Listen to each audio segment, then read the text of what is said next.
Values Education 10, Term 1, Learning Competency 3B, na ipaliliwanag na ang pakikipagdialogo gamit ang social media o iba pang ugnayan sa kapwa ay nakaugat sa pagpapahalaga sa dignidad ng tao kung kaya't dapat itong nakaayon sa mga sinusunod na alituntunin sa wastong pakikipag-ugnayan. Basahin nating mabuti ang pangungusap na ito. Kung ang bawat bagay ay may presyo, ang tao sa kabilang banda ay may dignidad na nagbibigay sa kanya ng halaga. Bakit natin sinasabing ang tao ay may dignidad habang ang gamit ay may presyo lang? Ayon kay Immanuel Kant, ang mga bagay na may presyo ay may tinatawag na equivalent. Ibig sabihin, replaceable sila. Kung nawala ang ballpen mo, bibili ka lang ng bago, may kapalit. Pero ang tao ay may dignidad. Sabi ni Kant, ang dignidad ay ang halaga na above all price. Wala itong katumbas o equivalent. Halimbawa, hindi mo pwedeng sabing okay lang na mabuli ang isang tao dahil marami naman silang magkakaklase. Hindi pwedeng palitan ang nararamdaman ng isa dahil lang marami sila. O kaya naman, okay lang na bastusin ng isang creator o influencer sa comments dahil sikat naman siya at marami pa siyang ibang followers. Sa mata ng dignidad, hindi tayo numbers o statistics lang. Ang bawat isang tao ay unique at hindi pwedeng ituring na disposable o pwedeng isakripisyo para lang sa katuwaan ng marami. Ang dignidad ng isa ay kasing halaga ng dignidad ng lahat. Kaya sa tuwing magta-type ka ng comment o magsisend ng message, isipin mo, ang kausap mo ay hindi isang bagay na pwedeng itapon o bastusin. Siya ay may dignidad na higit pa sa anumang material na presyo sa mundo. Upang mas maunawaan natin ang dignidad, tingnan natin ang tatlong pangunahing katangian nito. Una, dapat nating matandaan na ang dignidad ay likas. Ibig sabihin, hindi mo ito kailangang i-download o i-apply. Hindi mo kailangang maging viral, magkaroon ng maraming followers, o maging anak ng mayaman para magkaroon nito. Kasama mo na ito mula sa iyong unang hininga hanggang sa huli. Walang sino man ang pwedeng kumuha nito sa iyo dahil ito ay bahagi na ng iyong pagkatao. Pangalawa, ito ay pantay-pantay. Sa mundo ng social media, akala natin may VIP dahil sa blue check mark o sa dami ng followers. Pero pagdating sa dignidad, walang lamang, walang dehado.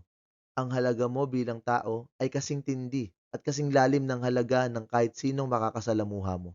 Maging kaibigan mo man yan o yung taong hindi mo kasundo sa comment section. Pareho kayong may dangal na dapat igalang. At huli, ito ang ating batayan. Ito ang ground zero o ang pundasyon ng lahat ng ating mga karapatan. Bakit ba tayo bawal saktan? Bakit tayo dapat pakinggan? Bakit tayo dapat igalang? Hindi dahil sa batas, kundi dahil sa taglay nating dignidad. Sa madaling salita, ang dignidad ang ating universal passport.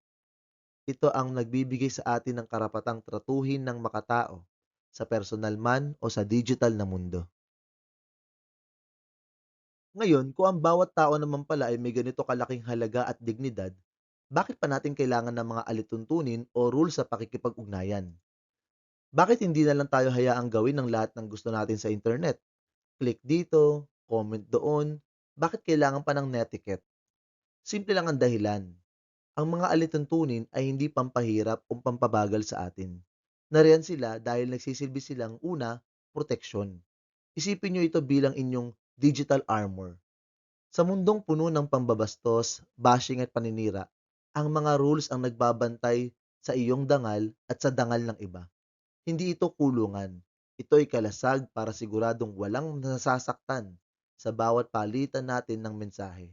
Pangalawa, bilang gabay. Gaya ng kompas sa gitna ng malawak na dagat, tinutulungan tayo ng mga alituntunin na manatili sa tamang landas. Sa dami ng ingay sa social media, madaling mawala ang ating wastong asal. Ang rules ang nagsasabi sa atin kung paano maging makatao sa gitna ng isang mainit na diskusyon. At huli, bilang hangganan. Gaya ng bakod sa isang magandang hardin, ang mga rules ay nariyan hindi para ikulong ka, kundi upang siguraduhin na walang nayuyurakang dangal. Ipinapaalala nito sa atin na ang kalayaan natin ay nagtatapos kung saan nagsisimula ang dignidad ng ating kapwa. Kaya tandaan ninyo, Sa tuwing sumusunod tayo sa alituntunin, hindi lang tayo sumusunod sa utos ng isang admin o ng teacher. Tayo ay aktwal na nagbibigay pugay sa dignidad na taglay ng bawat taong nakakasalamuhan natin sa kabilang panig ng screen. Ngayong alam na natin ang bakit, dako naman tayo sa paano. Ano ba ang mga konkretong alituntunin na dapat nating baunin sa tuwing magbubukas tayo ng Facebook, TikTok, Messenger, Instagram at iba pa? Una, pag-usapan natin ang netiquette o yung tinatawag nating digital etiquette. Ang rule dito ay napakasimple, pero madalas nating nakakalimutan. Mag-isip muna bago mag-click o think before you click. Bago mo pindutin ang post o send, tanungin mo muna ang sarili mo.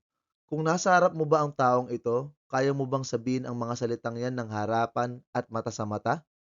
Kung ang sagot ay hindi, ibig sabihin, hindi yan dapat i-type online. Ang screen ay hindi lisensya para maging bastos. Ito ay dapat maging salamin ng ating pagkatao.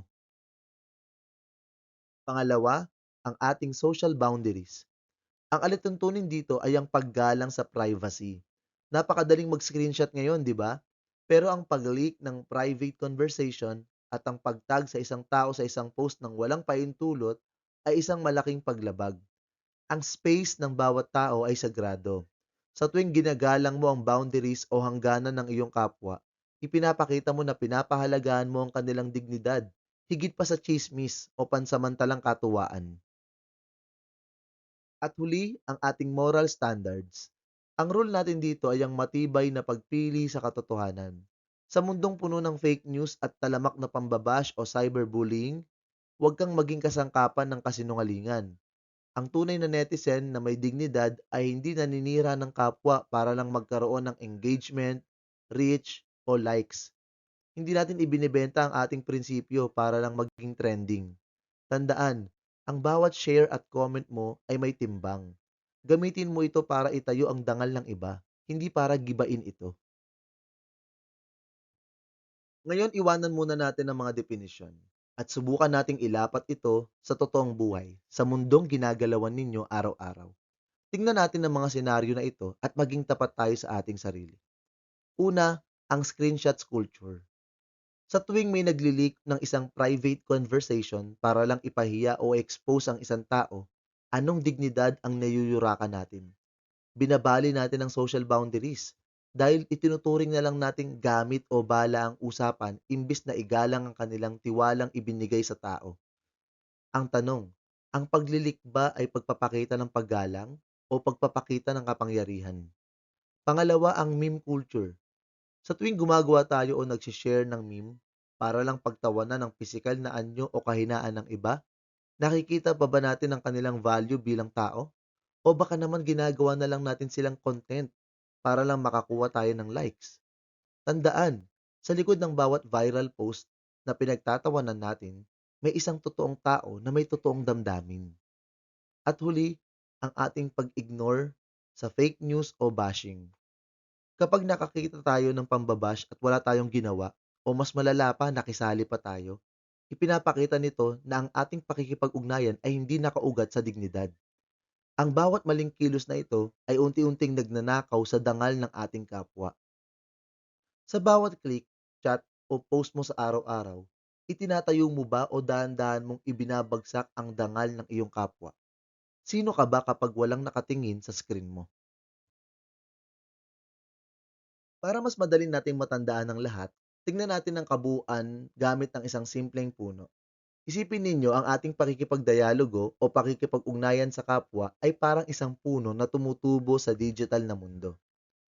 Ang ugat ng punong ito ay ang iyong pagkilala sa dignidad ng tao. Ito ang why o ang dahilan kung bakit ka nagpapakatao. Kung ang ugat mo ay mababaw, ibig sabihin, kung tingin mo sa tao ay gamit lang o profile picture lang, madaling matutumba ang moralidad mo sa unang bugso pa lang ng isang trending na issue o online na away.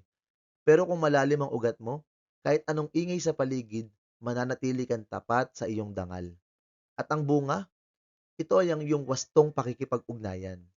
Kapag ang ugat mo ay matibay at malusog, kusa nang lalabas ng maayos at matatamis na bunga. Hindi mo na kailangan pilitin ang sarili mong i-memorize ang bawat rule o netiquette. dahil alam mo na sa puso mo na ang kausap mo, maging kaklase mo man o estranghero, sa internet ay kasing halaga mo rin. Ang isang makataong netizen ay hindi nabubuo sa pamamagitan ng takot sa rules. Ang isang mabuting netizen ay bunga ng isang pusong tunay na kumikilala sa dignidad ng kanyang kapwa. Kung maayos ang ugat, siguradong maayos din ang bunga. Sa pagtatapos ng ating aralin, ano nga ba ang tunay nating mithiin dito? Bakit natin ipinag-aaralan ang dignidad at ang mga alituntunin? Hindi lang ito para makaiwas sa community standards violation o para hindi ma-report. Ang mithiin natin ay bumuo ng isang makataong dialogo. Una, isang dialogo na nakabatay sa katotohanan. Dahil ang taong may dignidad ay hindi nanloloko. Pangalawa, isang dialogo para sa pagkakaisa. Dahil ang internet ay dapat naging tulay, hindi pader na naghihiwalay sa atin. At huli, isang dialogo na nagtataguyod ng dangal, kung saan ang bawat post at comment mo ay nagpapakita ng paggalang sa halaga ng iyong kapwa. Tandaan, ang digital world ay hindi lugar ng mga gamit na may presyo. Ito ay tahanan ng mga taong may dignidad. Maging boses ka ng pagbabago.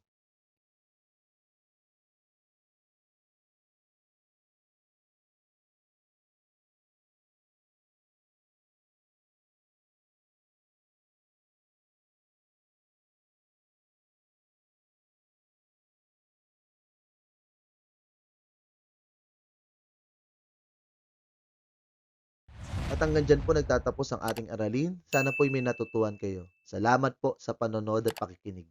Paalam!